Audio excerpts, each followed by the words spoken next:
But right now, I want to talk to an investigative reporter who is just an extraordinary man who has been hugely successful. He is a man of detail. He spent 3 years putting this book together that we're going to talk about briefly now.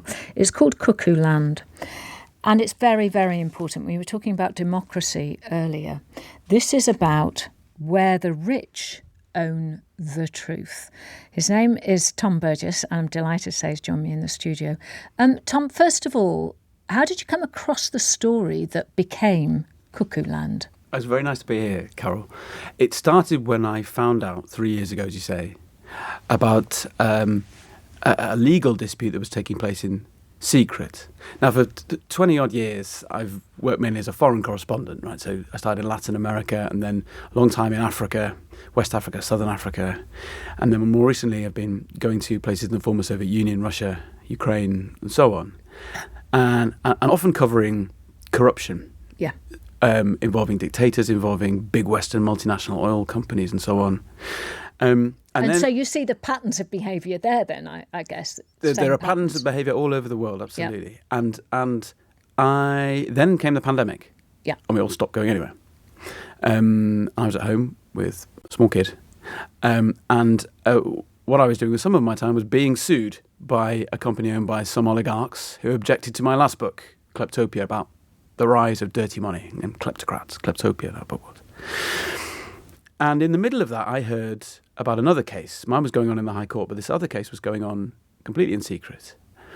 And what had happened was that a rich man, his name was Mohammed Mersi, who had given an awful lot of money to the Conservative Party, he had hired one of the most fearsome law firms in London, and they were writing lots of letters and threatening legal action against a woman called Charlotte Leslie. Now, she used to be a Conservative MP, and what they were objecting to was some memos she'd written in which she'd raised questions about where Mr. Mercy's money came from, among other things. He said this was defamatory, this was blackening his good name.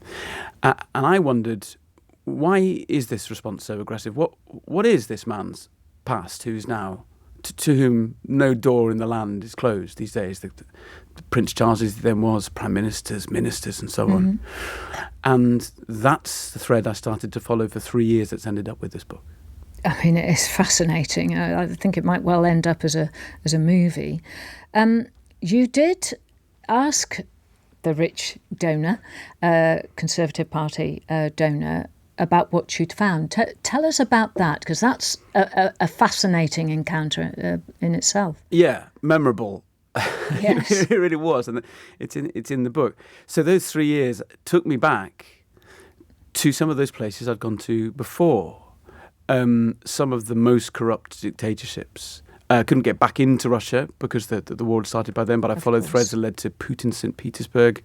There were other business deals in the communications industry, Russia, but also Uzbekistan, Kazakhstan, violent, corrupt dictatorships. Nepal, run by a corrupt cabal of leaders there. Now, Mohammed Mersi says always that everything he did was completely legit. There's not a dirty dollar in his fortune, that he's a respected businessman and philanthropist, and that is his position. I wanted to hear his position, so when I was preparing the book, I got in touch with him. I'd already been in touch with him a few times, and I said, look, I've been looking at these many years of business deals and your transformation into a big philanthropist. Can we talk about it? Can I ask you questions? This is good journalism, right? You go and say, look, this is what I think I've understood. Am I wrong?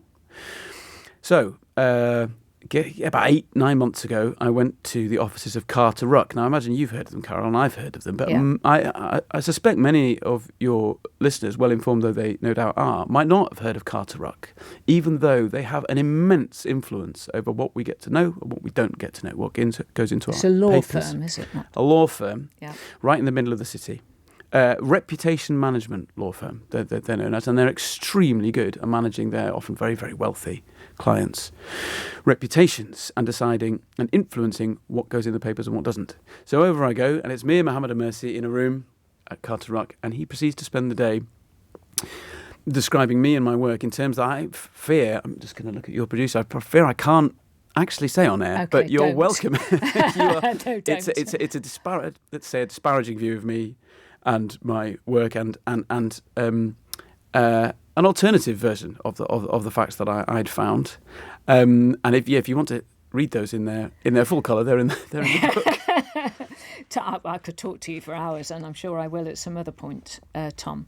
But obviously, Cuckooland is now published. It was published on Thursday to incredible reviews across some very serious papers. So congratulations on that. That's very you heartening, haven't thank been you. sued, so whatever is in here. Well, we'll see, Well, shall we'll we? see. Okay, fair enough. But I want to ask, because we often hear about Tufton Street, and we often hear about think tanks that have dark money, as it's called, backing them. We don't know. I mean, there are a lot of people who appear on various programmes who say they're from, this think tank or that think tank, but we don't know who funds them. So is this just the story of one rich man, or is this about something bigger? It's something much bigger, and I think it's something that a lot of us are grappling with in different ways. And I'd put it like this.